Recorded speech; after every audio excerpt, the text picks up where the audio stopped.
Hello বন্ধুরা, তোমরা কেমন আছো? আশা করি ভালো আছো। দেখো, আজকে আমি তোমাদেরকে রাজমার রেসিপি করে দেখাবো।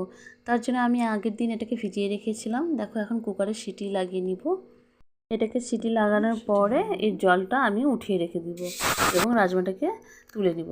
এর জন্য কড়াইয়ে আমি দারচিনি, এলাচ, লবঙ্গ, লং এসব দিব। এখানে আমি জিরা সম্বার দিব না, অল্প তেজপাতাও দিয়ে দিলাম। দেখো, পেঁয়াজ কুচি, ধনেপাতা কুচি, সামান্য পরিমাণ রসুন, এগুলো সব আমি আগে থেকে কেটে রেখেছিলাম। পেঁয়াজ দিয়ে দিলাম, লঙ্কা দিয়ে দিলাম, সামান্য পরিমাণ রসুন কুচিও দিয়ে দিলাম।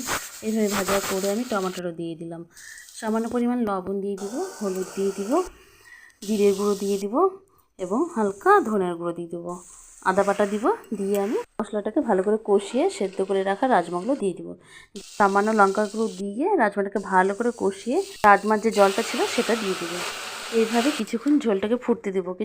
যাই হোক, ঝোলটাও ফোটা হয়ে গেলে এর মধ্যে আমি কোনো রকম গরম মশলা দিব না। এর মধ্যে আমি উপর দিয়ে রাজমা মশলা ছিটিয়ে দিলাম। যাই হোক, রেসিপিটা আমার কমপ্লিট হয়ে গেল। এটা দেখতে যেমন সুন্দর লাগে, খেতেও তেমন টেস্টি লাগে। যাই হোক, উপর দিয়ে ধনেপাতা কুচি ছিটিয়ে দিলাম। যাই হোক, তোমরা বাড়িতে এই রেসিপিটা করে দেখবে। আর আমার এই ভিডিওটা তোমাদের কেমন লাগলো অবশ্যই কমেন্ট করে জানাবে। আমার আরও সুন্দর সুন্দর ভিডিও দেখার জন্য আমার চ্যানেলটিকে অবশ্যই সাবস্ক্রাইব করবে। বাই বাই বন্ধুরা, ভালো থেকো।